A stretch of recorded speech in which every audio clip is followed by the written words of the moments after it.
Ko kori ke uhuwha mohenga hi talawhatap kutope wha o atu pe meheni.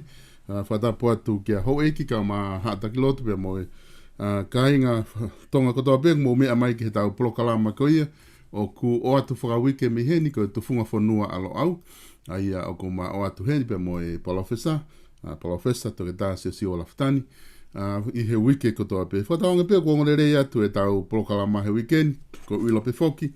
I Nuusilani o ku lotonga lockdown level 4 kotoa pe o Kalani e kamata mahalo apo e holo ngahi whetu ulahi Nuusilani o level 3 ka au kei kau pe ia i he lockdown koni whataputapui e whiwhanonga ati holo pe au pehe pe mo Australia ko tiok nau lockdown mo kinau tolu pe aku watu ai talamonuka teki mo tolu ka inga tonga kotoa pe mo mamata mai ke tau Polokalama pe whak mo Amerika o ku kai fuke nau to e lockdown ki nau toluia ka kai ke holo ai tu unga koe ku ai delta COVID-19 koe ku i ku mafola holo e aoni whananga pe o ku mo malu le rei i mo ngai api ngahi family ko toa pe ku family tonga ko toa pe ku mo whanong ke Polokalama ofa pe ku mo ngau e aki talangofua mo ngau e aki ngahi mask o ku mau lava ke malu ai family api. Paki modolu mo ua homo sino i he COVID-19 o whape e toko ni atu ke teki modolu o toa ke lava ke wawe peha taimi ke mo uilere iai ke mo foki ki api ki he kawhataha me family. Ka tak peo se atu tau Polokalama he ahoni o ku kai ke lava ke whakahoko atu he mini hono se atu bea meheni o tokanga mea i he neti paka kongai taha ko whatokanga peka teki modolu ka iloange ku ha wheto aki holo a neti, ko e taimi PC apito eni, ko e taimi lockdown pia o kalanini o ku mei wesia a interneti, tatot whito ke ngahi laini e lere oma au pito, i he ngahi Polokalama ka koutui, he kai kia ha paloparema, ko wakai pe ki he mālohi koe o neti, i he Polokalama koe ni o ku matu aki alu full speed e apito pe whataonga pe e lere pe he pe o au ki he osi koe e tau Polokalama.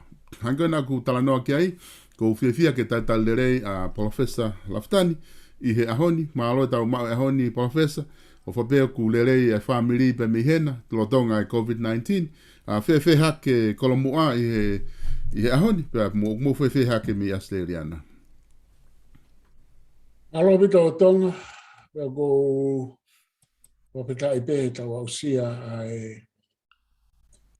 a hoko ni tau whamalo, pe ko whamalo atu i he talamalo e Fonua, a lotu pe moe ako, ka e hoko te tau Polokalama. O maurele i pe hen whawhewhia, o ko lawe i pe, o ko lele i pe mea kotoa neongo a e COVID, pea o ku holo i whawhoki a e COVID i heni am ki mautou, ka koe ku lawe i o ku kei haa pe o tau ka inga tonga, lele i pe o whamiri mo whanau koe, whanau pe mo whamopunau, whaitokanga ki ai koe ngā he kunau o holo whoki. Ko ki maua mai apini pe whai me whoke o ngā ue ia me apini a FCC e tai mea ke maharu olo ai. Ai a koe ka ku lele ko New South Wales pe hange ku mo mea mai ki ai o i mo tau ka inga. Lere ai mo vika tohoria Brisbane ka walu haka rifu ko New South Wales o ku lahi ka ka koia pe. Koia. Ko ne tu foki i he wikeni ko te tahoko atu pe Palofesa i he te tala noa ko ia ki he konistituto ne. Pe ko ilo i foki ko e konistituto ne i he da umai ko ni ko i tahani o e kupu ko ia ki he kabineti o ku lahi apito ai ngahi whihu i neongo e te tala noa mai tau he ngahi kupu e tau atai na mga kupu ke he kamata me ko e te tala noa he konistituto ne. Ka au ku lere pe whihu ia e kakai i he kabineti he mei i he u konga koni e au ki ai e tatala noa i he ahoni.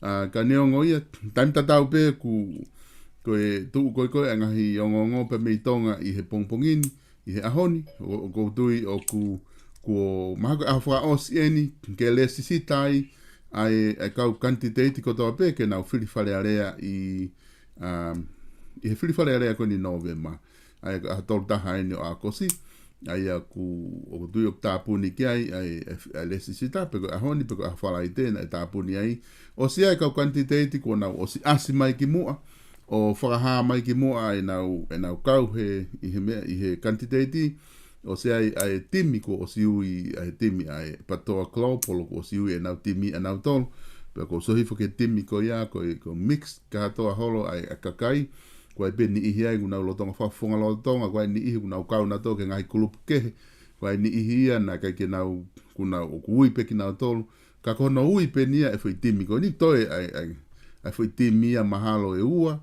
e tolu, to e timi e patoa koa timi, to e mo timi ai patoa poate ai kakai, pe tole mo timi ko ia ai paka ai peki. Ai ko timi a kokoku ai e pare mea moi kau kapineti ko lo tongan, pe tuku ke herewa ai kau tau ataina. Ka kau tui ko konga pe ia ke kau kantiteiti o ku asi mai mei tonga i he ahoni e Palofesa. Ia, tau hanga atu pe e tonga ki amanakon ke a whangatuko e kau kantiteiti pe ku maaria au pito. Wa whiwhia. Kau te ai foi maaria ia ai upati. Ui. Ku fu konseti au pito ko e alo atu kone kau talanoa pati a tau toria ke futuunga. O ku whakaori au pito e anga e talanoa pāti, mo e wahe pāti, mo vete a pāti. Nau ki whakatoka ngā hifo e, a timi koe ni o ku whiri mai. Ka o hatu pēni e ku wakai ki ai ke tae mahina mo e tae mau koe mea koe ai pāti. Uloa ki tae mahina pe tae mau he whaunga, tuku ke heanga e kai ke whakahoko ke konistituto ne mo lao.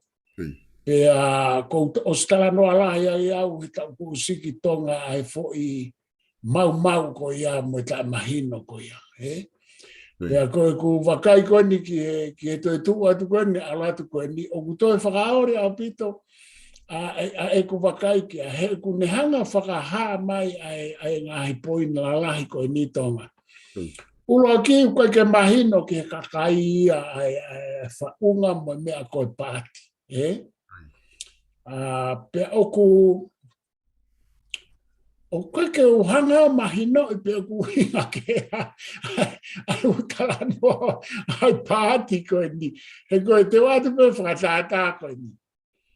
Koe kau whawhanga kano ku tuku mai a he pāti koe haka ai Klopolo mahala pe koe.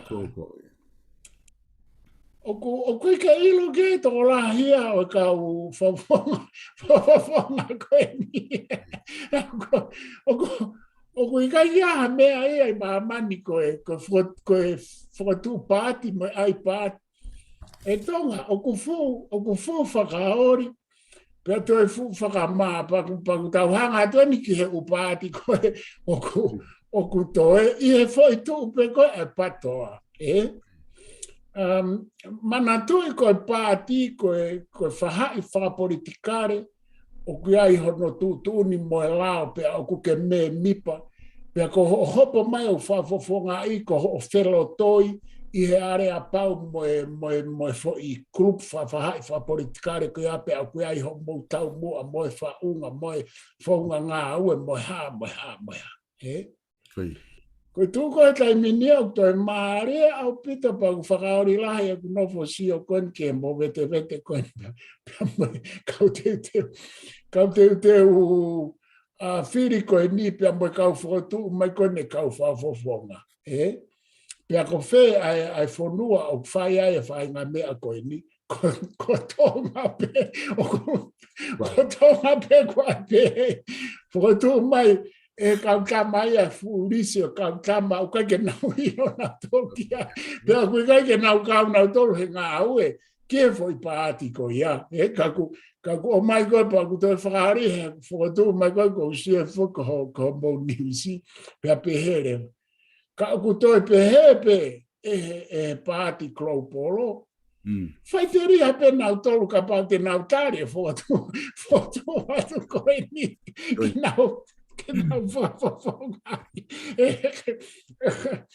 O kui kai ke aha mea pehe mamani. O kui kai ke aha mea pehe ke tū mai pe fo i toko taha ia whatu tū mai haka whawhawhonga ki e ai ke whiri whare area. Kai ke. Koe mea pēo kou whialawe atu ki ai, ka koe tau sīpinga ia. Koe tau sīpinga e koe, e tau alu noa ia mo, e tau alu tai mahino. Pea ku asi mai pē ia i he umea kou hoko rahi koe ahoni. Hange koe ni koe mea koe ni kau tānak wha o se atu ki ai, i he whahinga sīpinga tatau. Koe mea koe ni koe hono tukua ki koe ne tahine princesia a Pilorevu mo hai fua kau no pere. Koe whahinga whaunga tatau pe, Tu mai pe ta mai na e fai toko na tapu he tau e fia tila, o ha ua ku mui ke kakai ia. Ko e tau sipinga ia, o ku i kai ke tau whakakau tau tō. O ku tau mui noa ia, ta e sivi, ta e whakakau i, pia koe masiva ila ko ka noa koe kia tau whahau me tohi osea. Pia koe ku nofo pemba lo au o sio ke whahinga kau pe au o tau whono. Koe ni uto e whai mene fo i tukua ki ta tau en mei se ne. E kamakon ko David Waterhouse. Pia ku to ofo ke kaniwa, e koe kaniwa fo kia. O koe ke ne lawa ia ilo en musico o ku nehanga whakaho ko he ku. E koe fumea ngā hauea e patoa, koe fuke i lawa e tama koe kaniwa karino whakaukau. I e uhinga whakaako koe o e tala noa whakaukau ke ne sini la umea.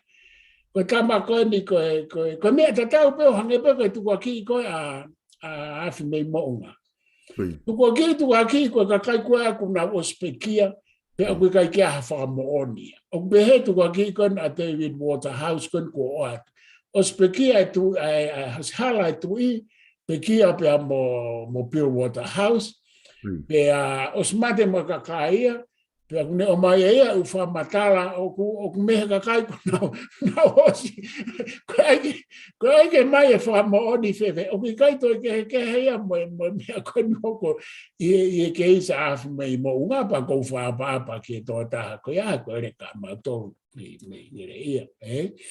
Ka koe whaahinga si pinga ta tau o ku whie mau ke tau sio whakarerei ki ai koe foi mahaki whakaata mai na e hau he tae whanoa pa kune kumoa e Fonua. Koe mo foi keisi o kau nofa maari e pa koe tamakan ko David Waterhouse. Koe ne whihai keisi e he tamako ia. Oku whihai keisi e na ana au ke ne uhopo hange ka teau na e hoku tau e tolu i Australia ko ne u keisi e ne whiang ka teau na e sa ama whakahu. Ka koe tamaia ku tō maa ai ene foi tāla koe ni pe apa ku a rewa ka niwa to o mai tika ke sidi he ka niwa ene u me apa tika ke nau ila na tola David Waterhouse ka ku mo oni mo loie u me aia ko me ake ka ko uhinga ko sipinga ta tau ta e sivi ta ia u fa mo oni ke fa mo ni ia ki pe te toki hopo mai o fai ha foi tu ko aki tau pea mo e tau tānoa koe ni te whainga sipinga koe ni a kau ai paati koe. Ko lahean koe mo vete, lahean koe tānoa politiki koe toi lahean ea e tau whakaori ia, i e tā i wāta tau o tau whamaa ia, ia tuunga ko tau alu ki ai e tau ngā ue o au kia whainga tuunga pe. Pako o kou sio ki he huma koe ni a lao koe ki he interneti pia moe. Pea moe media wha sosiare mo media. O ku tau sero ke mahu inga lao ko ia tonga ki he tuunga kone ku iai ata mai kakai. Whe mau e lao ko ia ke hu mai ke ki taktaki aki ata e mau e ata mai kakai. Koe whainga mea na e tō mai ta e whanoa pa kua aka fia. Koe pea ku tau ngā au e kātoa tuen ke whenga ke whasisi mo ki whama atu. E umea une whanau i mai. Ka te uwhafoki atu. Koia, Palofesa te toki foki mai ki he, te toki foki mai pia nai ki he isu koe nea David Waterhouse. Ka koe konga koe niko koe he fo i timi koe niko koe ai patoa ko o stuku mai, ai klopolo. Koe konga ko maari ia lahi ai he ni i he fo i timi koe ia. O ku iai e kau whakafofonga ia te nau laki na. Na talawi foki, na talanoa foki mua he fo i Polokalama na tapehe. Neongo o ku tai whakonistu tōne, pe o koe ki aha lao ke whakapāti. Neongo ngahi mea kotoa koe aku mahino pe ke kakai. Ka aku mo one ngahi ai pātia koe ni he ku. O ku iai e nau kakai, o ku support, o ku nau asi mai mei tonga, ai ngahi pāti e patoa, o ku iai ho nau kau mui, o ku nau asi mai, o ku whaitaa ki nau tolo, o ku nau i whee, o ku nau o ki whee, o ku nau asi mai ki mua, o mahino o ku iai ai kakai, o ku nau pou ki ai. Ka konga koku maari e he ni, o koe ka whakafofonga ia e Palofesa te nau laki nau tōre whiripare ai rea. Aia o ku nau ona, tau whatatau pe ai te whaitimi koe ni, toka tapu laki sa aspo hiva. O ku lotonga alu whaka sa aspo hiva tai nimi mo ene poate ana e kakai, ya mo e komi, o ki ai, o ko ia ku iai. Aia e hangarea mo e klopolo o popo i moi, aia campaign i whai koe, te popo mo klopolo, o benefiti ai kandidate ko ia. O koe ai ko sa aspo hiva tonga tapu laki, ko pingi fast tonga tapu ua, koe ke tau fulawe te toki ai, pe koe pe kua hapati kai, ule tau ataina peia. Hanko sa so valeni, o ku ihe pātia tai ni mi koe e peki, ka kau hono hingoa na ia he ui koe. A ka kunga koe e kau fuafofonga ia, o ku nau asi nau tolu, te nau asi mai nau tolu, he ngahi pāti mahalo e ua pe tolu. I he whiri. Aki koe fuafofonga ia, whakalongolongo ai pei ai, he kwaulere ia ki ai, asi haki he popo e pāti e, tō i kare area, Aia koe maaria koe alata e tau mea heuke mooni koe ia koe mea foki o ku kaupoupou foki o ku mahinona ta astanoa keipa wai atu e kaupoupou e patoa i muri motonga. Koe palopare maani koe nau mo vete. Ka koe poini koe nau ke tuku mai o mooni au pitu. Ie ta whaake ta. Ka koe ta whaake ta koe tau pehepe, koe hana e tau whainga ui kei. tau tae mau, tau anu no aia kai toki mau e foi mau. Oku pe, tau te whiriwhare are ako e ni, he? Alua mea koto hange koe lau koe mea. Tau fusi ulu, tau waku he, tolo maka he, tāhere pelu moe mea kai osko ia kai toki maa waha foi mau. Oku pe he. Oku maari e mea koe ni he koe. Oku whainga tā ke tau hanga he kou sio he foki a Ofa Vatikani. Koe. Oku ne fika mai foki ai mai e koe tangata foki na ne whakarere mai kere a. Pe aku ne hanga foko fika mai hanga e tangata e mata ki he feitu. Aku whaka pita pe fika whaka setistika mai mo hanga ri mai a o wha.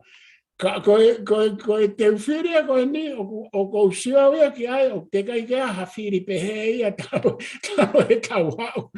A ene whihi, moi fo i tae mau lahi e hoko he te whiri koe ni kai mau ai, ai kau whafofonga kai mau ai. He koe Siosiua ke whika koe a o wha, mo ene assumptions koe ke mea, au kusai au pito, he? Ka koe foi tuunga koe, o kui ai koe, ai patoa e nau move te vete, o kune hanga e aia, o ai foi, e tawhaake e tahe tau te whiri, ke mau e foi ori, mau e foi tae mau, pia mau e mo e foi whakamā, ka e mau e kau tama whare aia, koe, oku whai ake whiria koe ni e mono ia, he ko hinga he ku ke ai patoa mo na ka fafofonga mo hafo ko hange ko ka fafofonga ko ni o mai ka tau tai na ai hange ko tok tapingi mo me afase o nusi fo ke mo ho ka meri ko mo haifo mo ka mai me he ko a ko i team I tonga e pa ko mari he ko si asi me pe foi ata ya ko te tau aluai pe mohono mohono vahe a kau voters he o si ange e fai pe hua kau kamai koe ke tau amana ki tau ki a koe tau fusi ai ufahai kono ku malohin mo kau kamai koe o ku ilo he ko mea e hoko o ku ai foi mata ia e marie e fai pe alava a kau tamai a kone hake ko mapa haano. O kunau toki uatu e kou Siosiua fokia. Kia toke tāpila waske mo mapa haano.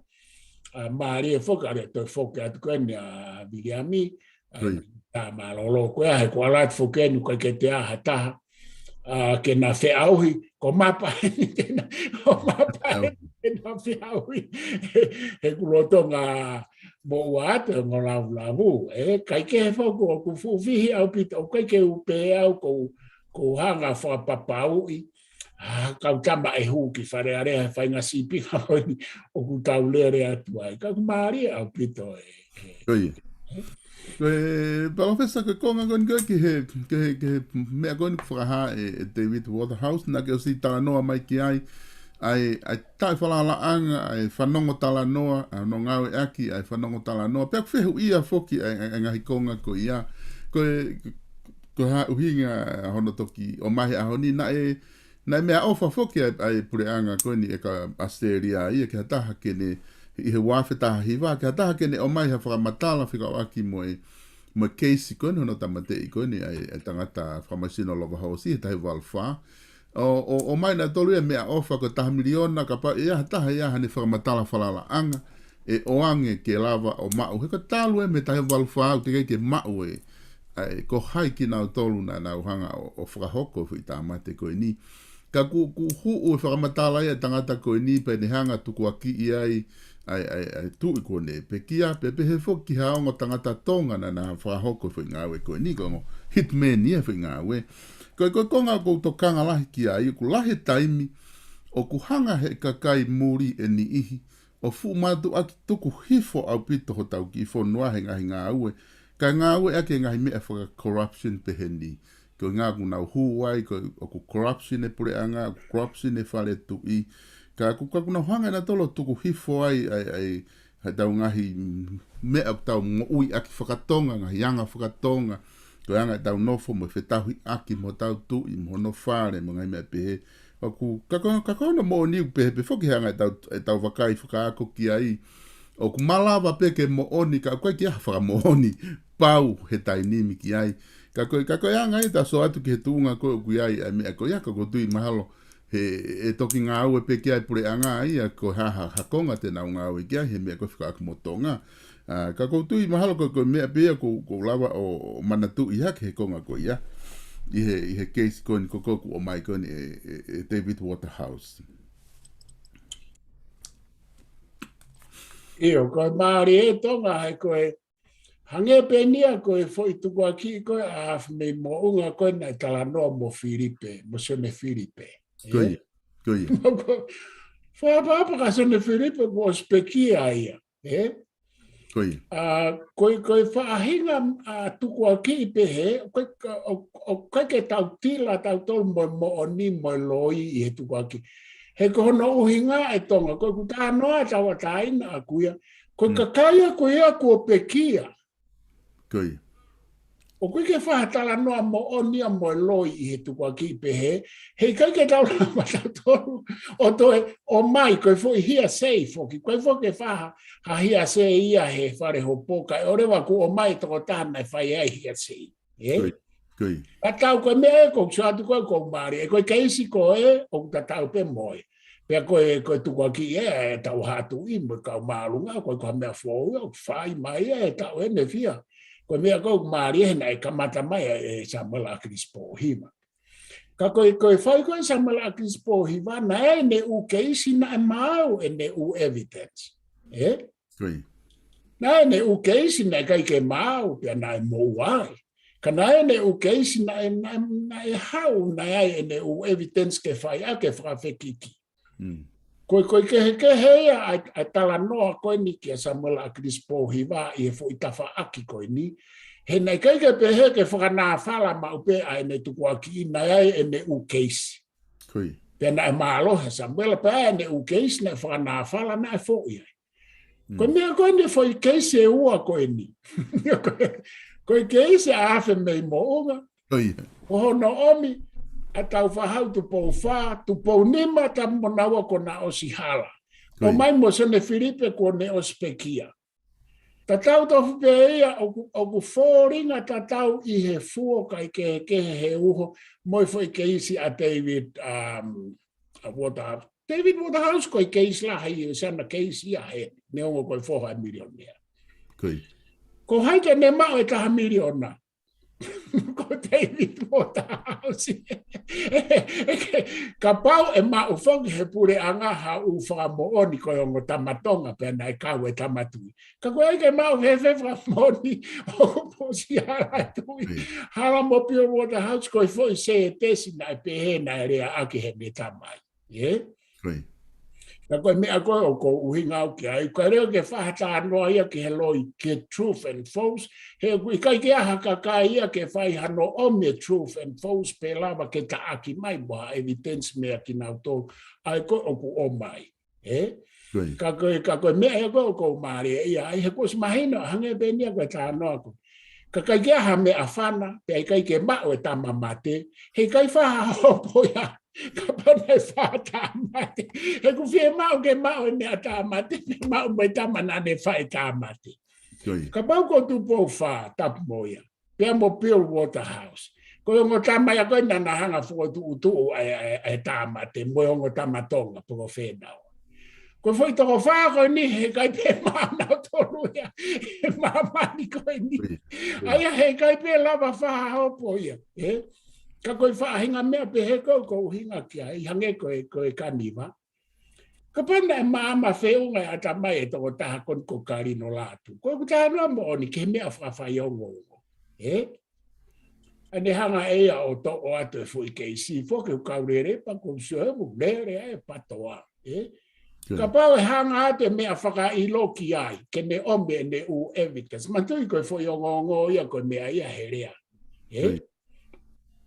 Ka pai hanga atu hano whakailo. Kai ke laupe whakailo. Ka kou tala noa, koe media, nau si heuwe Polokalama ka lafi, filokalafi pe mo tama ko whakaosi. Polokalama lele ia he kusio me nau tala noai. Ai tafa ake whai o ngongo he taimi nau whaingai ke nau present ha mea oku osi ai e nau u evidence. Pako tui koe whai konga lele ia e polokalama ko ia ko tuksio e nau polokalama. I he mea whai o ngongo. Peko toi tala noa ke he whokia me tafa ake alo au mo ako. He kutoe laheange u mea sivia ke u mea ko ia kai tok whai hano tala noa i he lo au.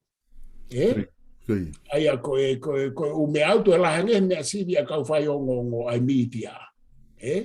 Aia koe mea ko oku i kai ke whaahua toi lo au ia ke u mea pihete fito ke u mea whakalao.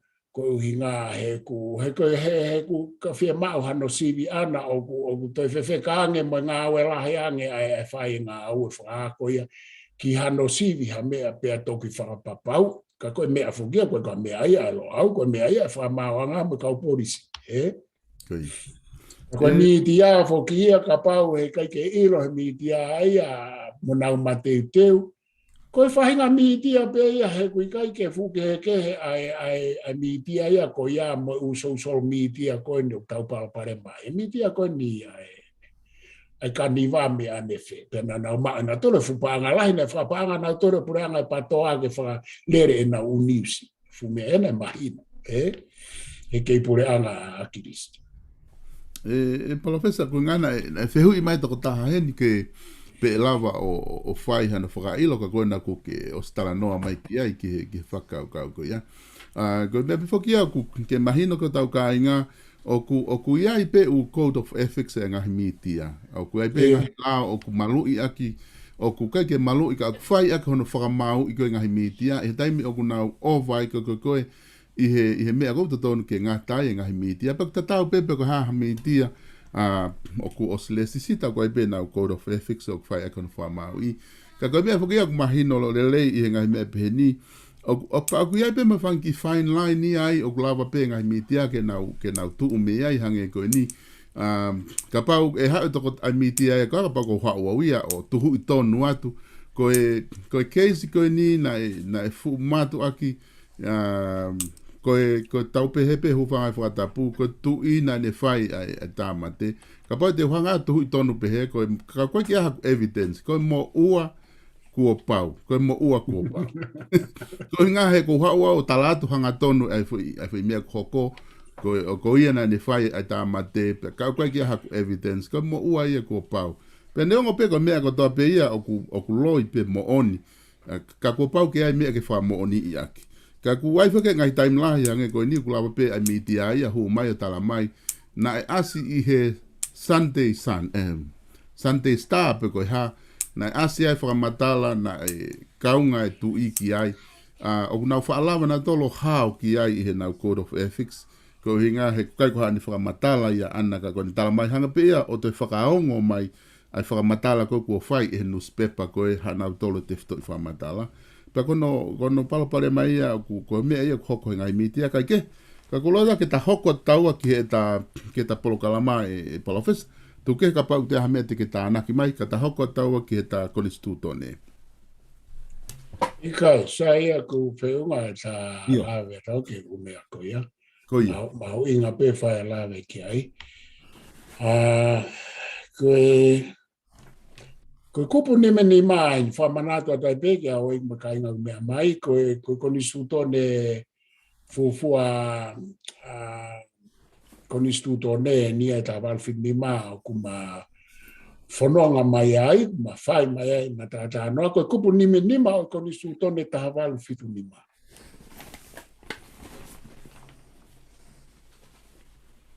ko ia ko mea e tonga ko mea ko manatu ia ke u whakahoko atu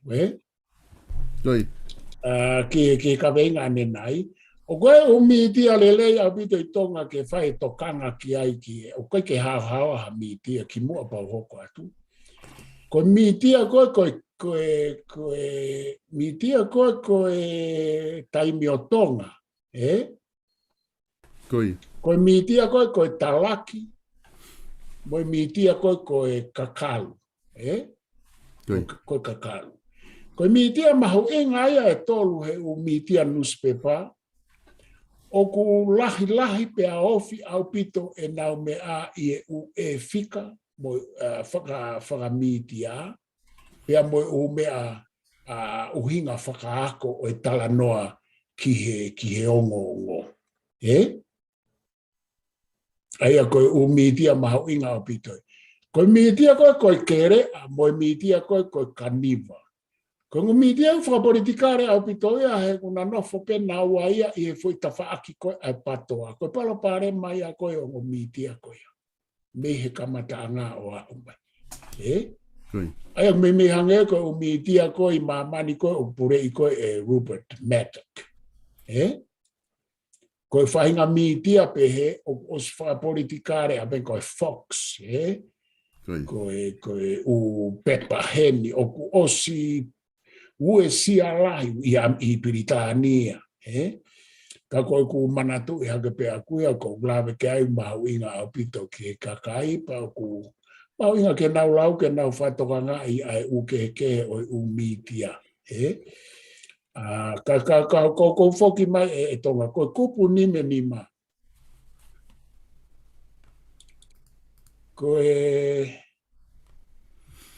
Ko tu foki ni ko e ke whakataha ai kapneti e nau alu o whakataha toko ni pea sea e tui, pea sea ai paremia i he kapneti. E kupu nimi nima aia koe ngā hi kupu en whekawaki mo e kapneti, pea ko wakai whotonga, o koe fo i kupu nimi nima ia te iapa koe uluaki ai ki he nima. Nimi nima uluaki, nimi nima ua. Ka koe fo i kupu nimi nima ia te ia, o ku oslili ulahi foki ai i he whamawa wahai koe no e tu ia mo whakataha toko ni he aho ni mo kapneti. Ka koe kupu uluaki ki he kupu nima, o ku mei koe ngā hi whatongia pe ia o e kau minista mo e pare mia. Pa kou tui pe koe ke fulahi hariri wai koe ngā hi whatongia anga maheni pe ia kua pau ke nau whakahoko. Ka wanga o atu e kupu nime nima. Koe kapineti koe ai tui. Mo ne kau minista, ko pau ke whiri me iai pe iai ai pare mia. Ko minista paanga, minista kere, minista polisi, mo e hafu e kau minista au firma.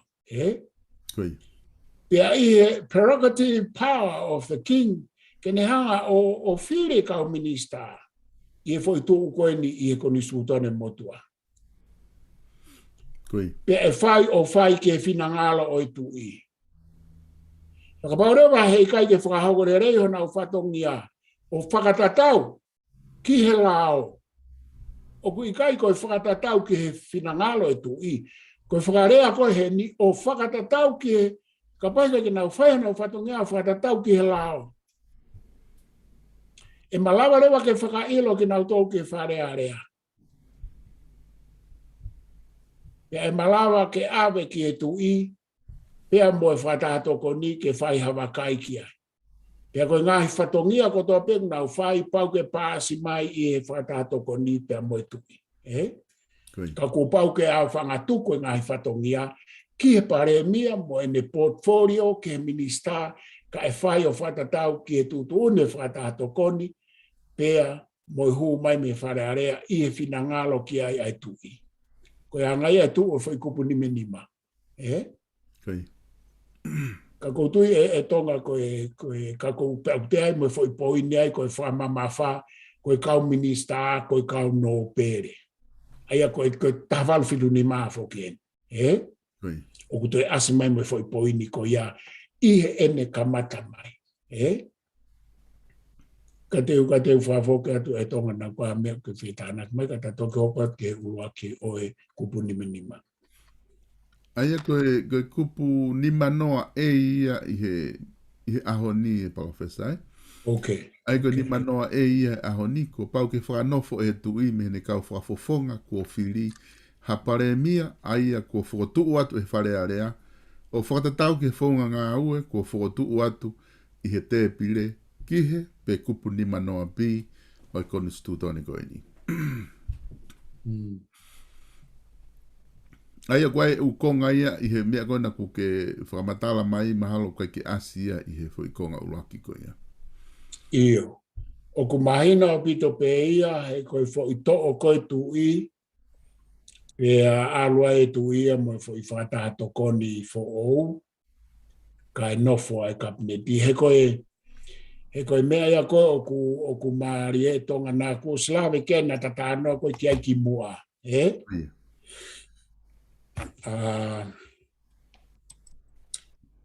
aia koe mea koe na tatano koe ki mua koe na ana tuu whakataha ke puke mai I he uhinga a kumpa uhinga whakatau whaahau I anga I whakauhinga na whakataha toko ni mo kapneti ke puke a ke tu I ke oua e tu toko taha o mawahi kai malawa ke iau at kia e kapneti ta koe mea kotoa pete nau whai o whakatatau ki he lao seu maheno a pita whai kupu koe o kui kaike nau whai o whakatatau ai mea kotoa pe mo hano tau tea I hataha mo e hafua ki he finangalo e tu I ka o ku whai o whakatatau ki he lao pea toki whai ai finangalo e tu I o whakatatau ki he lao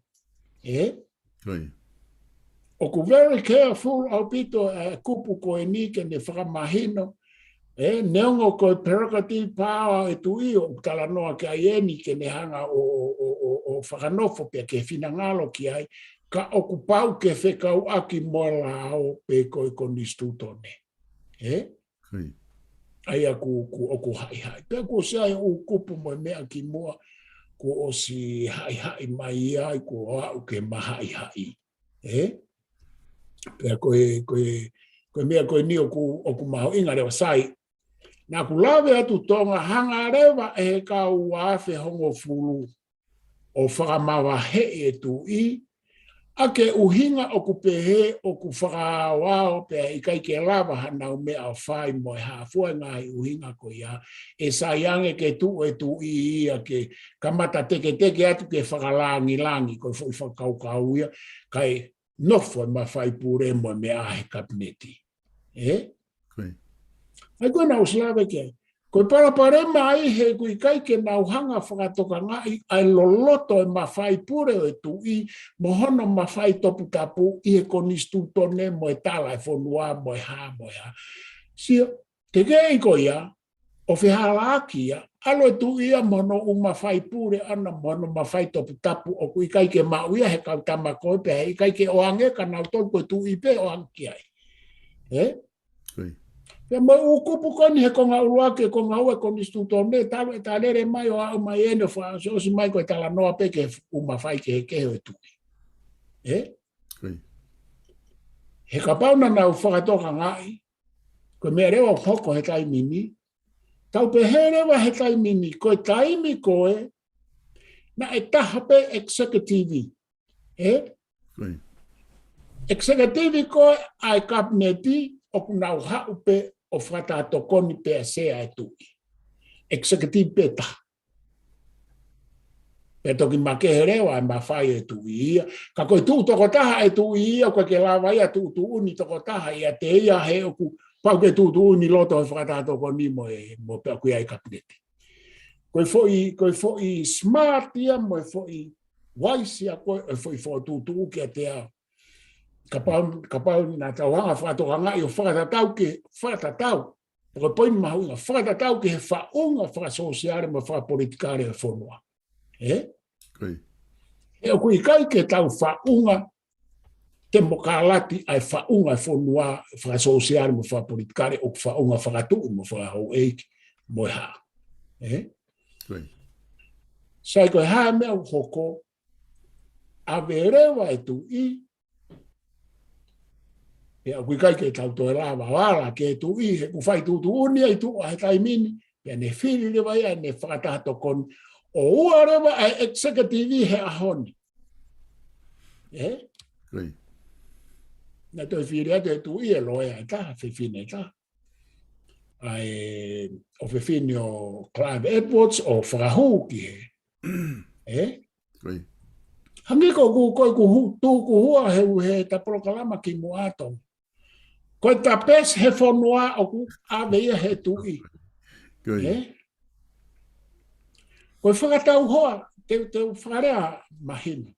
Ko whakatau hoa ko oi master moi lelei taha he umala e lalahi o fonua o ku nofo katoa he whakatato koni.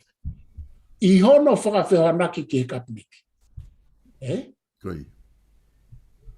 E to tonu foki ke tau whakakau i loloto, ai uhinga e fo i whaunga, ko i whiri o i kakai, mo i whiri ho e ki pia whiri mo i tapesi. Ko i whakakau whakapalato i na ustanoa ke ki mua. Ko i tapesi ke o atu ke kau i no whakarere whonua. O kui kai ko i whiri pehe kakai, o kui kai ko i whiri pehe ka no pere, ka ko i toi whiri i he tuunga lelei taha o i malae o kui ai. Ko he meo hoko he ahoni tonga. He i kai pēla wai e he kabineti e tu i mo e ne whakatahato koni. To iai mo ne uma whai ai ko e ai he wafe hongo furu. Na e uhinga koa ke haa e fu i liliu ko pehe ko ai ke whakatemoka. Ke whakatemoka alat whewhe. O ku executive ua Fonua he ahoni. Pea makehe.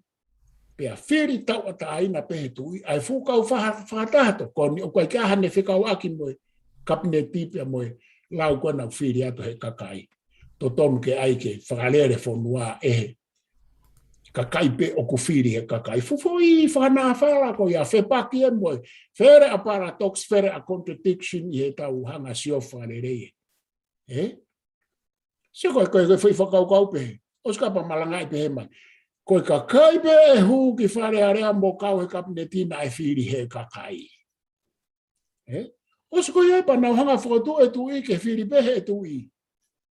E whe hokotaki whe ae moe e na mui mai a ke heke. Fusie he. Ko whe te moka alati tau tala noa ki ai.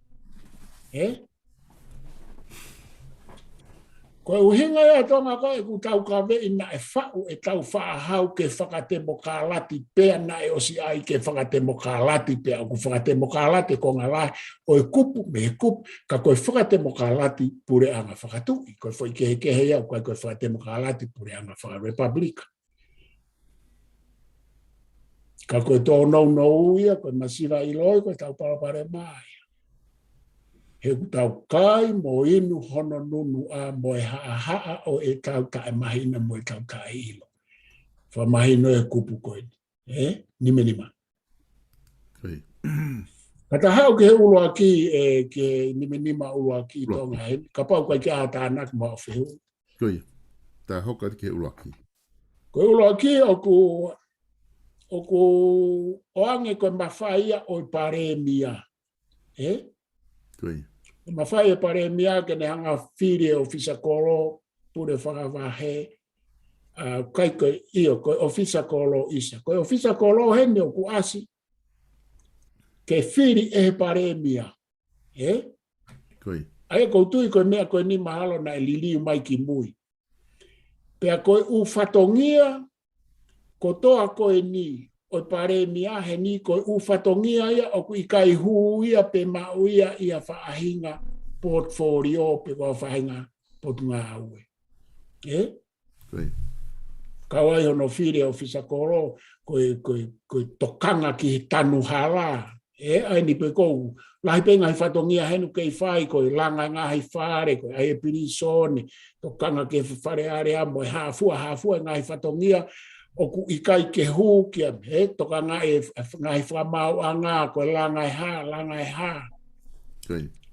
Mahino au pito e tala noa ia ki e mawhai o pare mia u tau sio wha aho pea i e mawhai o pare mia o ku ikai ke alapia whepaki mo i ngā hipot ngā ue koe ke alaia ki ai ku stala mai pe nima uluaki koe ni pe koe ni manoa ei koe na i he tu e aho au ke kau whai le sisita mo mea o ku whai katoa. Au ke harea ke ngai whikau aku ngai pure anga muri. Koe kamata pe heni koe tala noa ke uma whai pure. Aia koe no whakareta ha koe no wharea mahino whakatonga koe mawhai pure whakangā ue, whakalere whakangā ue. O koe wahe a koe ni, koe foi kupu roaki koe ni tonga o whema, o koe kai koe mawhai pure whakapolitikare o paremia. I tala noa whatongia koe ni. Koe mawhai pure whakalere ngā ue, o ku ke heia me ono mawhai pure whakapolitikare ki he no pure i e Fonua. Ai au whema o ke whawhai ke heia. Koe tutuni whakai pure e paremia, koe kia hane whikau ake ana moe, koe ne ngā ue ni a e paremia, moe ne tawhaaki moe office paremia, o kuna whai ke Fonua. Pea o ku ke heia me mawhai pure whakai toa, pe koe whakaukau, koe kia hano mawhai pure pe he o naia o kui he tui.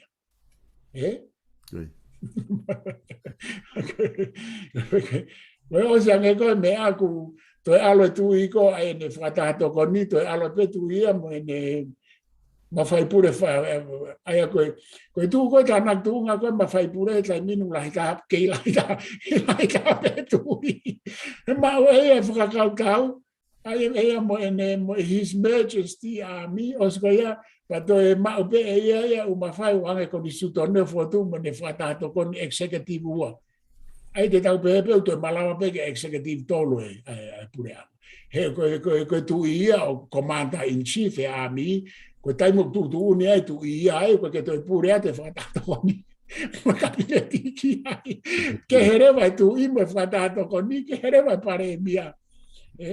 Koe umea katoa ia nei maui ai tau. Pea koe umea pia mau he tau, ka ke toi mau ia, mea ke mau he tau, ka te whakafoki atu tonga koe konga uraki a kupu nima. Aia koe konga ua ia i he tuku koe tai nimi, ko pau ke mau he paremia la kanga kai oua o whanofo ha paremia ke, o whatatau ke konistu tone, pe kua whakataonga e hano whanofo he kupu manoa pi, pe kua pekia pe whakafisi, pe whakataonga e hano whanofo hiri hano whakangata e ne hoko, ko ha whakafofonga ko whiri e ha uhinga kehe ange me veteki o e whare area. Ko ne hoko i kai mau, ke mau lakanga o whatatau ke konistu tone koe ni, pe katoe lao kehe. Ko pau ki he paremia ke tau ripoti ki he tui, i hano fie mau i hangahi mea, kua hoko whelawe i mai pureanga, pia mai Tufunga o kuiai e Fonua. Ai koe liri ulahi e nia ku whahoko o Palofesa mei he te whito i konistu tone, koe ngā whoki he whai koe nei whai katoa e ni he wafi honga fulu. Koe katoa kataki? Koe liri ue nia, koe konga katoa koe nau lawa tia e au ia, koe tui o ku nai liriu kotoa ia ki he konga, ki he mea koe nau lawa tu, i he wafi honga fulu, me he te whito i konistu tone koe na ke lau mai,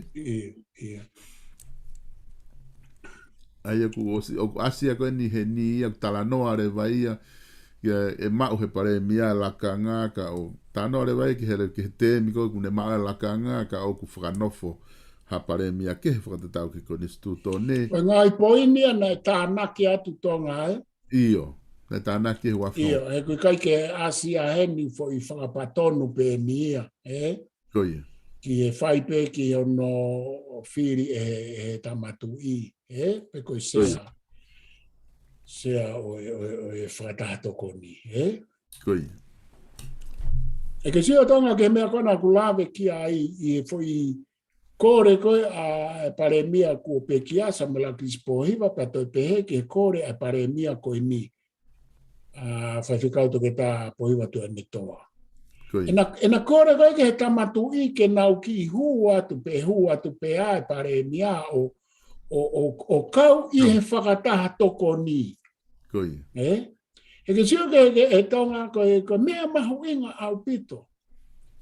He koe tūkua Britania, koe paremia au kua whitaha ki he tāhine kuini. Koe. Ko ia, i hono whakarea e taha, o ku whai whare ki he tāhine kuini. Koe. Pakuna whakataha i he wike kotoa pe, pule lulu kotoa pe, o whakataha e paremia o Britania, Talo e kuini ai tahine moe tu i pege a ene e kiki mua. Pule lulu kotoa pe. Ui.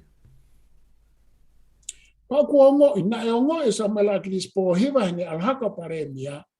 Ne ongo ai ikai kene mau ai fo ifatongia ko ia. He ko ia na to tonu kene fai. Ui. Na ane mei fai fe. Na ane mei fai I he whakataha toko ni. He ko taimi ko se ai e tu I he whakataha toko ni. Ko hai o ku hoko ki ai I he whakataha toko ni. Ko pare mia he ko iau se he kapneti. Ui. Ko whakataha toko ni ko tu I pepe a pare mia o ku hoko ki ai he whakahoko hoko o e lakana. Na e ongo ia Samuela Crispo hiva. A ikai ke ai fo I whatongia ko ia. He ko hono whainga maari e ia ke o whare e tu I peana. Na e mei lava pe ia he whakataha toko ni ka ko hono to. E koe fo I ongo moonia. Ongo moonia na es whakahoko mai ka te au. Ai ni I o kautama patoa he nau whakaamo. Ke nau hoko koe whare I ki he tamatu I. Ka koe whare I whena e o si ai foi sistemi ke nau whare I ai. Ka nau to'o e nau to'o. E pia to'o he kau whengani. Ko waka hifo ka whai isa ka toke tā Steven Halapua ko wha apa ki ai. Me tala mai na ka kato peri riu he na whai ke ka mukatarina. Ui. Pau ke ne malu I e ia me a he ko ia na e se a.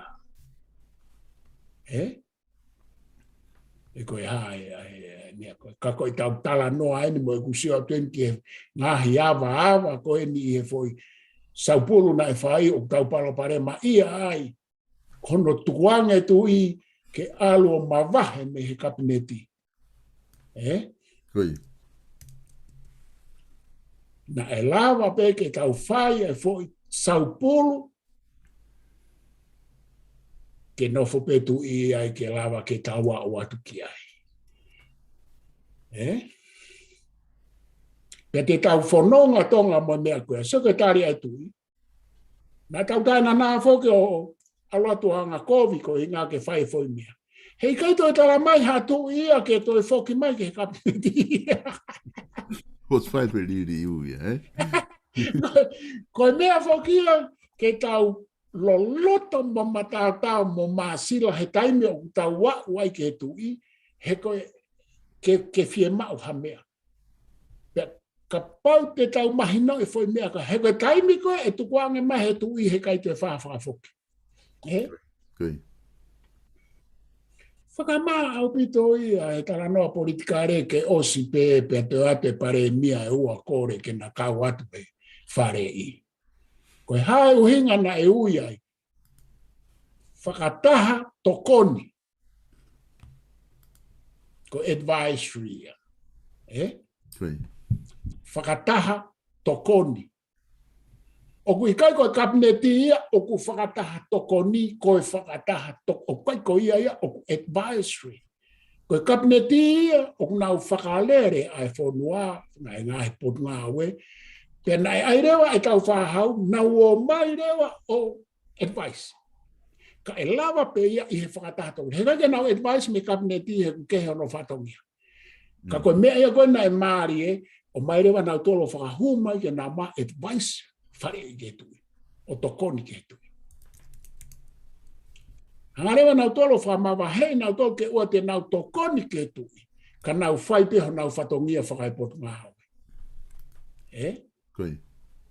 Pea koe fo itala noa loa, he koe anga koe e kutui a kuia tonga, koe kutui ke pipi ke kabineti ki he whakataha tokoni, ko hinga ke tau lava wao ke tui ke ua tukuanga, tuange tui ke tupe.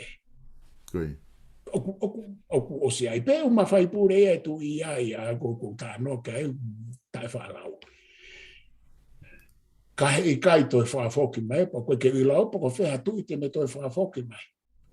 E ko tau tolu pena tau ato kai la ke ai ke fa o ke fa ma vai. Koe. Ka ku mahu inga. O mahu inga pa to ala ke ko po hiva. Alba po hiva si o tonu ki ai. Na e mei keheange ka pau ko ia ma ane kau kapineti na nau kau he whare I ke tu. Kui. He koe hange ko nau ngai poini koe nai poini tatau pia no ate a kirismo pohiwa. He koe uhinga ko nau tolu nau ilo no whae ngā ue. Koe kau whatato koni koe nau ka ke nau wharere Fonua e pure anga. Ani koe upoini ko watu koe he patoa mo mea ko hame kuna o mai nau tome itu ke ai ke whare mo ha o koe ke nau wharere Fonua. Koe lea atu koe ai kautama koe I he nau uhinga ko nau tolu o ku nau whalere ke nau alatu mo nau ilo ko ia hanga tonu ke he kamatui. Na ai osi I ai. Tonga te uhau ki ko ngā ua whewhe tata iwa. Koe, mako ti alpeke ai ke whikonga ko ia maha te tato ki wha osi ai. Koe ko ngā ua ea koe whatongia o minista paanga pa koe tahu paanga. Koe. Koe umea ka toa pia koe nau whamatala I au tau wanga maheni pe tau tau ki ai koe pau ke whai akia ai loto o tau paanga. A minista paanga ka toa umea koe ni ki he text mo hafua. Whamawhai ka toa ia he tama koe ia. He kai ke hauia me paremia, mahena o bete whatongia e paremia. He kai ke kau mai paremia he umea whapaanga. Paremia hanga tonu koe na whatongia, ku mai he pure whawahe mo ofisa koro, ke toka ngai, ai hala toka ngai, ai langa ngai whare whamau anga, koe hafua, ono whatongia ai. Haurewa ke tau paanga, minista paanga, ke whakatupu mo toka ngai e paanga, kono whakanau e whatongia e tama koe. Ai e tuku hau, whapapaui, he kai taelawa fua fe amo kaki mo hafua pe ngai ke hiki la ngai paanga tana ki mai me tuku hau po ke ai tuku hau ke a me ko tai tuku hau e mate Fonua Koi ka ke fai fa poto ai tuku hau ka ko pau ke fai ai tuku hau ke lava ke tau mo ui pe tuku hau lahi kau tama ulahi e nau paanga kai tuku hau si koe angai a principolo ai lao ekonomika e tala noa tuku hau Koi pe aku lera foga ekonomika o no po nie fo ngai si o koe kau tama filosofa ekonomika koe mea kotoa pe ke ai foga ekonomika fika aku mo paanga ke fie mau ke ai ki fie ai great numbers happiness of the great numbers. Kau tama koin ko Jeremy Bentham kau tama classical philosophers ko ia ekonomika ko mea bea ngā awe katoa ka ekonomika mamani ko whai ke mea koe utilitarianism me fo itoka teri ne neongo ke hat me Fonua ke Fonua ka koe whatongia ia minista paanga whatongia ia minista paanga ko no lewai ai e patseti ko e hafu ko e mea kona ko support patset hiki mai e fu fika ia fia patse tio tala ngai fale area ta ko ke asirini ko support patse tio u me ai nga o aki he ahoni ka ko anga mai ni pag makatu nga fokia ngai tokoni me United Nations World Bank mo afu ko be ngai Fonua pe ka ko fatungia ia o minista paanga I tonga, Koi.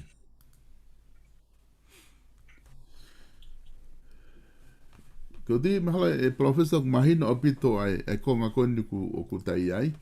Ai a koe ku ta main ke kupu ko ia mo ngai whatongia ko ia koe ne tu whaina ia I he kupu fo o ku osipe ai ni manoa ia koni na ulawa tu ane nai o mai ko ke ai kono konga tolu pena ko pau ke ripoti ko pare mia ke tui pe hiki lewa ai kono stutone a honi ke ni manoa b ai ko kup fo fo kia na toktanaki ai ko kup ko ke paloti ke fra malo I ai pare mia atu ai ko fa au ko vons Oku hui ai fe e tonga kasaki. O si pe ko ai ni manoa ai ko ni manoa ko pare mia. O le ai ni manoa taha, ni manoa ua, A, B, C, D, pia ni manoa tolu.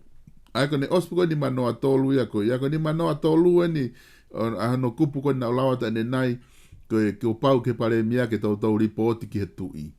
Ia ai ko na whakataha ko matui ai ko ni manoa tolu ia pe hoko re vai ke ni manoa B ai ko kupu fo o ia na toki ai pe he wa fongo fulu ko palo ke whamalolo i ai pare mia.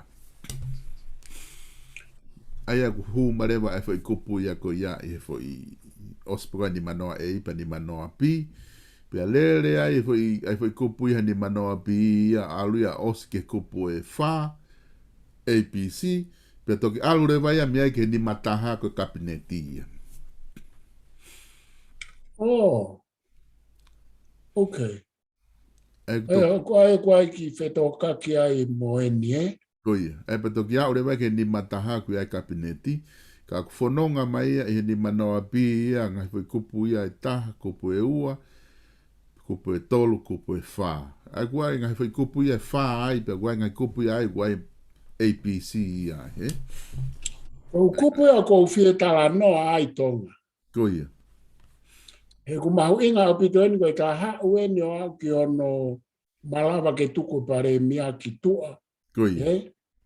Koe ngā i whakawhike whika fuko ena ai A mo P, o kou whaamu ke he ku ki tō ke ke hea pito ia pia mo kupu nima koe ni mo no ngā i whakawhike whika. Koia. Koia. O kou tui mahalo o ko tupunga he ne fu mahu inga ki ao ni koe te ki awhe ki ai i wike ka hao. Koia. Koia. Ke tahanga o analaiso ange ngai kupu ko ia. Koia. Ke ta ki hanga analaiso hanga tonu e konstitutone aho ni kai ki tuku e konstitutone ko ni. Koia. E ko uhinga he ku fu very vital pe relevant ki aho ni. Ki aho ni. Pea mo ngahi tālanga lalahe aho ni, nei ai be foki ke ta alu pau tōku foki mai ki aika ko ongo ia ho lau mai ko uhinga ane whai mai u wheu i ki e kupu ni manoa o e aho ni. Koia.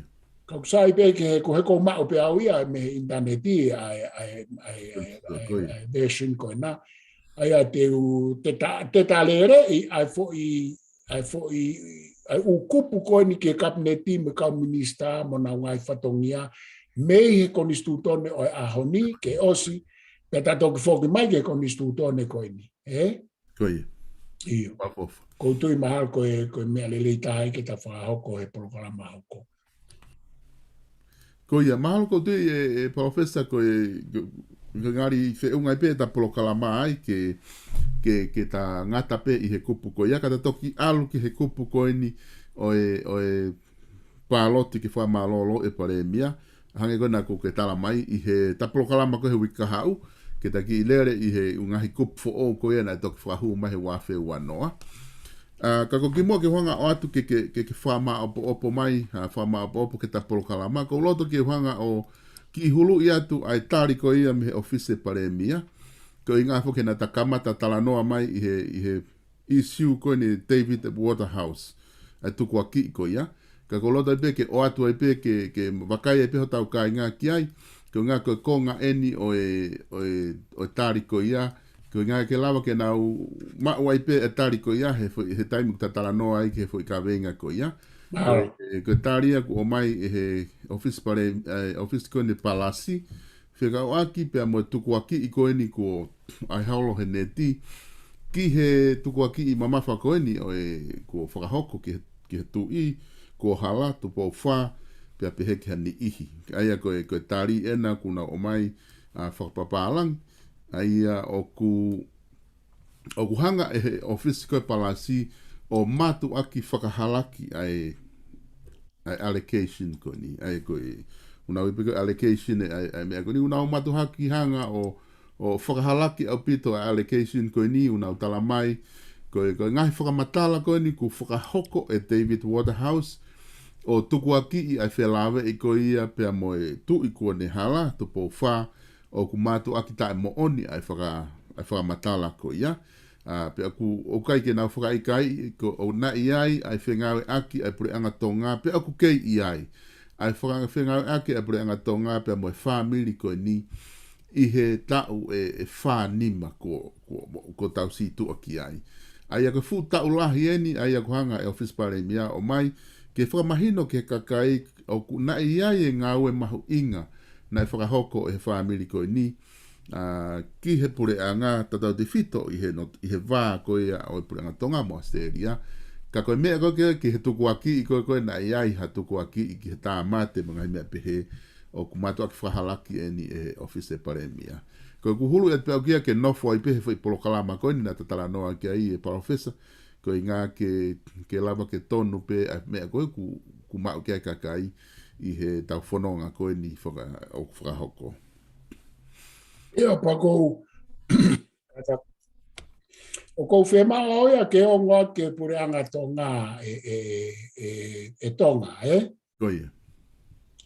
Ke ngā oe aonga mo ngā ole lei aki a la fo au koe ni ki e media mo interneti. Koe. Ki hono whakatonu aki e whaahinga o ngongo peheni o au kia kautonga nau kau atu ki hono te o mai o toi whakarea, toi tānaki kia e nau whakaukau. Koe. Pe aku I kai ke uhinga pe au tonga ko uhinga ko e tui. Ko uhinga he ko ngongo ia ko e niki he Fonua. Koe. Hange pe ko tuku aki ko ne afi mei mo unga. O kui kai ko hatuku aki o tahine princesi ko piro rewu pe.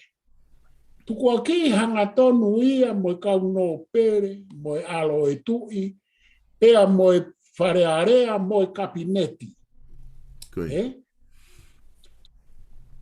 Whima u ke omi u whamo oni ke lava ka pau te tau pe he mooni. Sai, tau whai ha mea, koe ha mea ke tau whai. Ka o ka pau o ku ikai ke lava.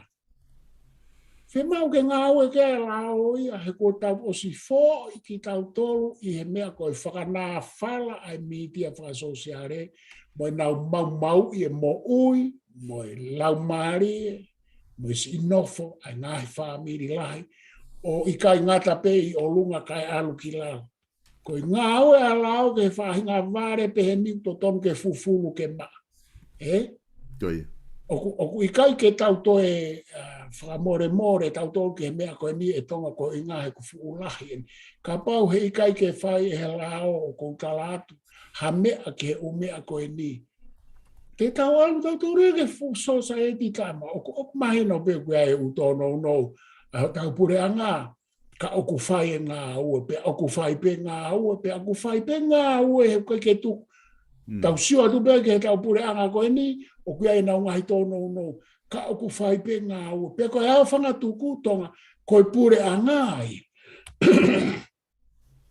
He tau whakaanga pe mo hāfua ke tau pure anga, ka pau pe ke tau toi pou ki ai, he ka tō e pure anga o collapse ko tō e Fonua. Koe. Koe, monla. Pea koe te mokalati tonga, o kui kai ko te mokalati ia ke tau whakaikai I patauanga kovi ke pure anga. O whima e te whatontone fo I mauhala ko ia. Koe te mokalati o koe o mea au tau whakahae e tau tae whia maaria ke pure anga. Pau te mea ke tau pou ke pure anga. He koe pure anga ko tau tolu ia. Koe pure anga ko tau tuku hau ia. Koe. O kui kai ko mea pure anga ia o tuku ia he vani ka tau no wha tau tolu hen. O ku tau lea, pa wate tau whakaukau. Pa koe mea koni ke he mitia whaasosiare. Fufolo ke ma. Oa toi whai ha whakamore ki he kakai kuanga kovi. Puke ato whakailo nau tolu awe hopo awe whakahungu whangai pōpura pau ke nau au ke justice. Koe justice, koe whakamaui, ka hao sai. Ka ngā pōpura ke ngā ue I hohia. Ai ke whai hia pa ke nofo holope ke tai ngā ue, ke tai to tongi mo ua. Koe. Koe. Ange koe mea koe, ni koe toi whai tukwaki koe na o kou tala atu o ku tatau pe hono fuo mai tukwaki me whai hafi me monga. Whakama aloha ngā whai tukwaki koe ahe malu e lao. He ka pau e tuku ke mo ui tonga, kou tala atu. E whanau e kau tala noa pe he ia e society e au mai ka koe. E au mai ka au. He koe nau tala mai he kau komeni kou sio hifo, o ke tatau ko mo ke he amu kani. ai hoko. Ka ku sai pe ka pau ku whakatatau koe ke ka niwa moi kere, moi haka, moi kere ka koe tau tōku hua pe, whia mau ke fufuru e kau whainga ta e poto koe ni moi whakahela, moi whakalongo a ke society. Kai ke ko ofala ya tonga malo ma whainga marie, malo no o mai e tohi koe ni, ya ko ofala ya ka tik mo tol ko ta pe mo mea mai, kau tatau atu. Malo pito Palofesa to kita Siosiua Lafitani pia ku whamawhana pito e whokimai ta Polokalama i he weekend hoko te talanoa ngai isiu ko hoko wata whatawange peo ku lava moho tau kainga sio atamai mama ki he ngai isiu ko whahoko mo ngai enkolo ko whai mea talanoa he ku ngai Polokalama ko ku lava ke tuatu e he universite lo au pia pe whoki he vipon media tau oatu pe ngai Polokalama tau ataina i he ngai enkolo pe ka lava ke nofo kakaipa na wako me ai mo na whakau kau le ke ngai isiu ko ia. Whamalo lahi atu Palofesa, o whatu ke te koe, e toko koko atu i he wika hau. Mahalo, o whatu tonga. Ia, o whatu. Tau e rei. Ko ia. Ko e lava ia tau Polokalama, Tufunga Fonua alo au ki a honi ka inga, pia whamalo lahi atu ke te mo tolu, i he lava ke mo nofo i mai tau Polokalama, pia lava ke mo talanoa, ki he Polokalama, hange ko ia ku o whakakata mai aki e he Palofesa, no whakakalakalasi holo ai ngai kalasi ko ia i mitia, pia ku o whawhiawhia ai lava ke wakai atu o ku lava ke mausio tau ataina pia ku kai kia hano palapare mai he ngai whakakalakalasi ko ia, ko mea ia ku mahu ingataha he ngai Polokalama ko atu, ko taimi lahi apita pia lahi tau ngai Polokalama, i hano whenga ki whakamama ngai kaweinga, o tatau pe pia koe whakamama me he sio ia ai tokotaha o ku i he tawhaaki koe, pe koe tawhaaki hi matau, pe koe tokotaha ia koe ki kau i hangai mea whapolitikare, ku o mai kau Palofesa ke nau kau he whakamama, pe koe tui ko ki modolu e ka inga mo whanonga tau ngai Polokalama, mo benefiti me ngai whamama koe ia, koe whakau kau i ko mai, ko apongpongi ko loto ke hanga o whakahako atu ho mau ke i lotoni, o amanaki ke whakahoko ai Polokalama mawahe a pongpongi, ai whakahoko te hoko ai taha. Koe hongo fulu pongpongi o whakahoko atu ai Polokalama anga maheni koe, ai what Fonua fo ope mo piweni piukala, ka koe hoko ai taha. Koe hoko ai taha o koe ai Polokalama mawahe ai, o ku te mau whakahoko atu a pongpongi. Pa koe Polokalama koe ni koe Polokalama eni, pia mo e toko taha ko pe mo whai whikau, te mahanga whakahoko atu ai Polokalama koe ni ki he ngahi vi sone whakapalofita. Ki he ngahi mea ko ia kua hoko i tonga, pia mo ia au taulo tonga palopare mai i he ahoni. Kaua i hono tutu ono ko alofa, pia pehe foki ke ngahi vi sone, ma ngahi whakamo oni, kune hanga o loto ke o mai, ke o atu ke teki mo tolu, he ilo e tokoni, i he ngahi mea koe ni kutau tala noa i he ngai ahoni. Ko i he kai te uhanga o fuu whakaiki ki atu, ai whakaukau ka te utuku pē ki he whaifkau a pongpongi, i he taimi taha ho a tā, ke toki mea mai ki he Polokalama koe ni o whanongo ki ai. Ku ke tau a taina, hanga koe na talatu ane nai, koe tau mua, na e whakafotu ai, ai ngā ue koe ni, ai vipon media, ke o atu tau a taina, ai whahinga Polokalama pē ki a te koe. Pea ku tatau ai pēia, pea koe toko taha kou Polokalama ku patoa, pea koe toko taha koe ia ku i he pureanga, i he peki, pea ku i he hāpea whainga kulupu ke iai. Pea koe ke kau koe ki ha Polokalama. Koe whaifkau koe ni ne loto ke o mai ene wakai tau ataina, ke mo wakai ki ai pea ku ata ai Polokalama koe ni ke te koe. Ona ke whakaukau e whakatare i ha Polokalama me iheni, o kumau iheni ke o atu ho Polokalama tau ataina, ke lava ke wakai ke a kakai. Koe whaitutu uni ki he Polokalama ko ia ki hono tari, pe i kai tari ko mea ia au, o kuke whanongo ki he Polokalama ko ia. Ona ke tō ai a pongpongi, e o atu ai ai Polokalama ko ni i he taha. Ai koe hongo fulu koe what Fonua, pe amo piweni, hoko ai taha, e o atu ai ai Polokalama ko ni o ku, o tui na hanga o whanongo nongo atu pe i he tau pēsi, e pēsi kona e vipon media, ka pau tikai ke like, pe te ke follow i he tau pēsi, pea ke kātaki o like mo ke follow ai ke lava o mui mui, i he tau ngahi Polokalama koe ni o whakahoko. Ai ko Polokalama koe ni o ko talanoa tua uia i ai a pongpongi, na kuhanga o atu hono tu ni hono whanongonongona o kuui koe whafangu o saione. Koe whafangu o saione, aia e hoko ti he taha a pongpongi, pia koe toa pule lulu rewa, e tok o atu ai, io, pia koe hoko ai wha e whiawhi a pongpongi pe, te u whahoko atu ai e Polokalama ihe mi tia whaifia koia ai Universite o lo au, te ma whakahoko me ai, te usea mai beke vi poni, aia koe Polokalama ia koe wawangai o ilo, pia mo Palofesa toki tā Lafitani ai pe, i hoko ia e wha e whiawhi a pongpongi. Ko toa pule lulu rewa, o ato e tau Polokalama ko ia i kare wākai, aia ku toi whoki mai Polokalama ko ni, o whahoko atu ia e hoko ai wha, taimi anu sila ni, e whiawhi toa pule lulu. Pia ko hoko rewa ai o no, ko Polokalama ia, langa Fonua, rei matu ai muri. Kei a tāpe Polokalama ka ting mō tolu, te kainga, ke mō kapau ke whahoko ha Polokalama, pia ke whetu taki mai, koe, neonga o kulotonga lockdown he tai nimi, ka kuk whamanatu atu pe ke mo iloi. I no silani, ka kapau uku ke loto ke whaitai, live stream ya tu whahinga kātoanga Māori, pe koe whai aho, pe koe hapea whainga mea whamili graduation, he taimi ka toa lockdown, kai koe tai nimi, he kai ki whahwhatape he, pe ke whetu taki mai te maulawa tokone atu ka te koe, te mau alatu pe, ki ha whainga whetu upe o ke iai, o whakahoko ho o whaita koe ni live stream koe ni ke whakahoko. Aia koe ngahi whanongonongo ia, ko manatu i hake, ke o atu ai rewa, ke mō mea kiai, taim tatau pe, ko ke i whamalo pe, ke tau kau sponsor, i he tokoni ko tau pe, kuna o whahoko, lawa o ke i whahoko atu ai, e tau ngahi Polokalama koe e mei heni, hange ko South Pacific Loan, Sitalek Tupou, te ke lawa o whetu taki ki South Pacific Loan, iha whahinga taimi pe. Iha whahinga taimi pe, o kuloto le rei a South Pacific Loans i Nusilani. Ke whetu taki anga neongo, o tau lotonga lockdown he tai nimi, te ke lawa pe o whaka eke ke te kinau tolu, iha noa walu ngeau, walu, hiva walu. Noa walu ngeau, walu, hiva walu. Pepe he foki ai ko ki hulu et pe fikana ngalo ia koe.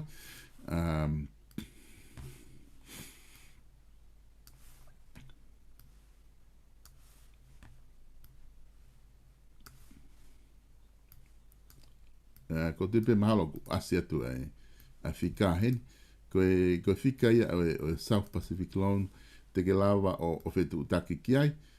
Te nau lava o tokonia tu kia te koe. Iha o whaahinga whia maunope. Mai ai uno sangole, o tali bauma. Kadangat ko te tau katawa o kut ai uno sangole. No valungeau, valu, hiva valu. No valungeau, valu, hiva valu. Ihe South Pacific Loan.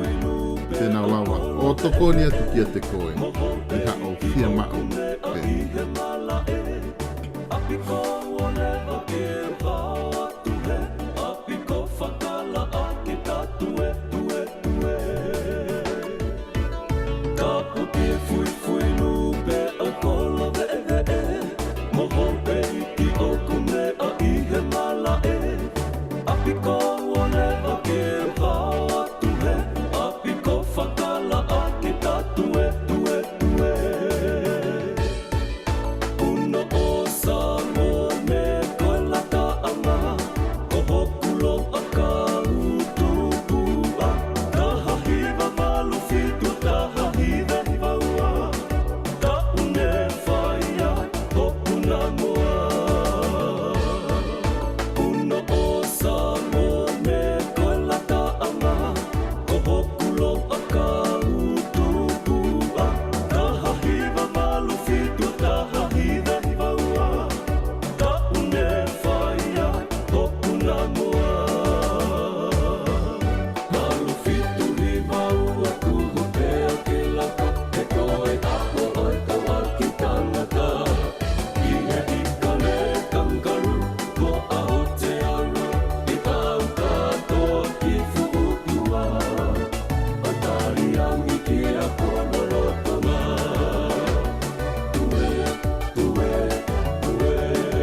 tangata Maloe ngawe lahi moe whakalaa Ko mawhewhine ai mo tangata He toka kawa me imua Lawe ai e walu fitu i wangwa Maloe ngawe lahi moe whakalaa Ko mawhewhine ai mo tangata He toka kawa me imua Lawe ai e walu fitu i wangwa Walu fitu i wangwa kuhu pea ke laka He koe tapo oe tawa ki tangata Ine ika me kangaru Ko aho te aru I tau katoa ki fuukua Atari angi ki a kololo tama Tue, tue, tue Malu fitu i maua kuhu pea ke laka He koe tapo oe tawa ki tangata Ine ika me kangaru Ko aho te aru I tau katoa ki fuukua Atari angi ki a kololo tama Tue, tue, tue Manaka ia e kasi maila toi amua.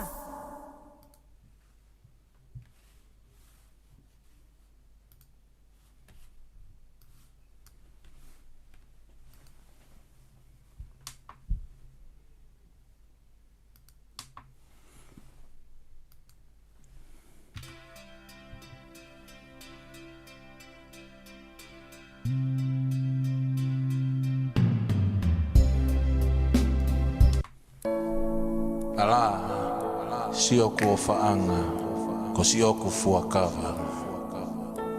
O atu ai ki hiwa koe ni. Whakaanau a pē, si o fofonga. Ye aho moe pō, lolotonga e taimi whaingataa koe ni. O maua o whalahe atu ki te koe. E o whabege kawalangi e whanonga, ke wawe a taimi, ke tauto e whilo aki ai.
Si ilo sekola oe tu aliku tapu ave ai fu uhuni manongi manatu kapuleva i ae whakakau-kau lua sini koe oe e si o maafu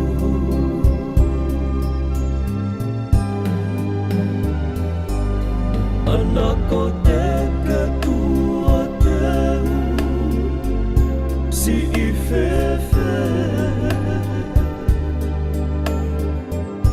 Fonua malu i he hau si e kupele au hanga me o teu ui ui te he ilo na aonga atu ia te koe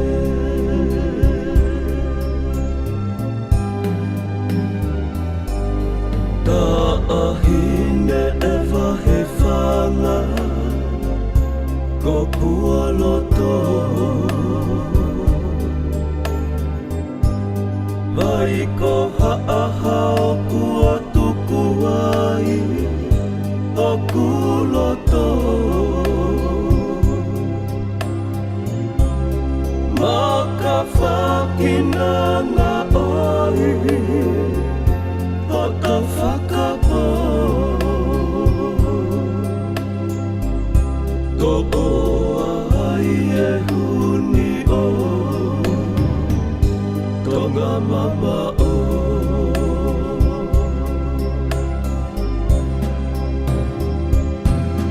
Teni hia asi i o whani toko taha pe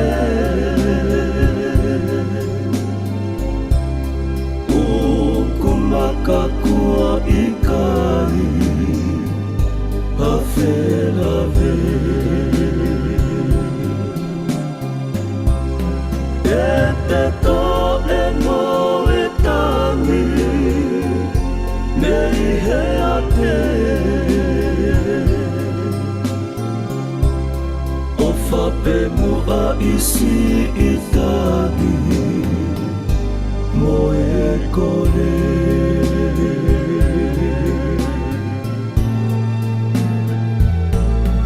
i te ki waha o mi mua si a mesi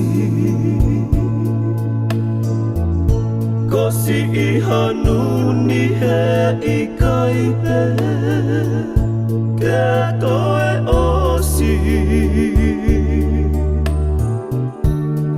Oe ani tuku pekeu tuku lotoi kula e asi i api e amo e esi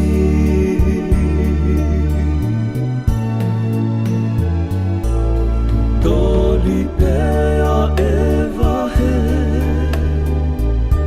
o tukina kina esi o maafutalia si i ana ua mana tua si i mata oe paea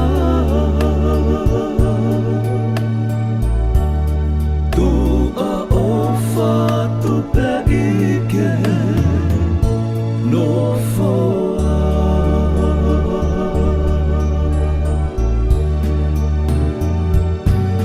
Dengi hia asi i o whani toko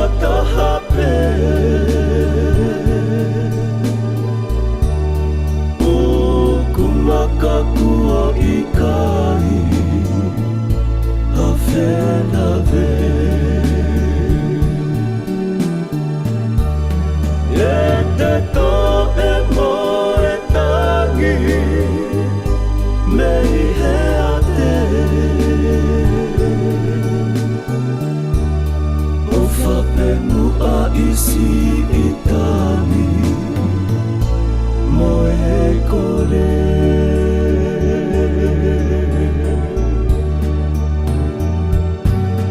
Lengi hia asi I ofani Toko tahape Ukumaka kua ikai Hafelave Ete to e moe tangi Mei he ate Ufapemu a isi itani Moe kole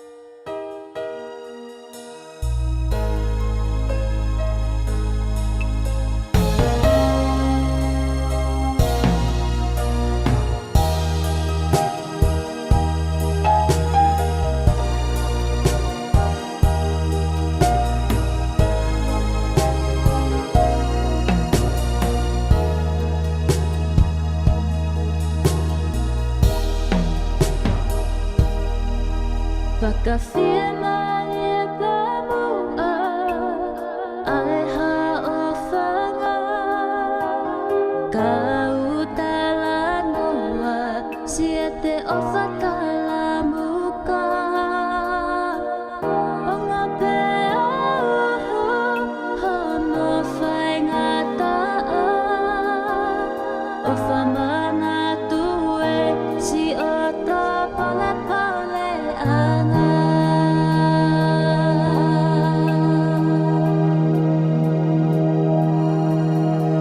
Te ia e lotoni E lau I taulahi Tui